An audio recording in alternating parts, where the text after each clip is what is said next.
За 3 десятилетия суверенного развития мы прошли немало испытаний. В этом году мы отмечаем 80-летие освобождения Беларуси от немецко-фашистских захватчиков.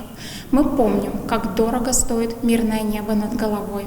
В связи с непрекращающейся активностью НАТО у белорусских границ на Всебелорусское народное собрание будут вынесены проекты обновленных документов, концепция национальной безопасности и военная доктрина Беларуси. Результатом работы этих документов у нас будет возможность по-прежнему спокойно жить, учиться, работать, растить детей и строить планы на будущее.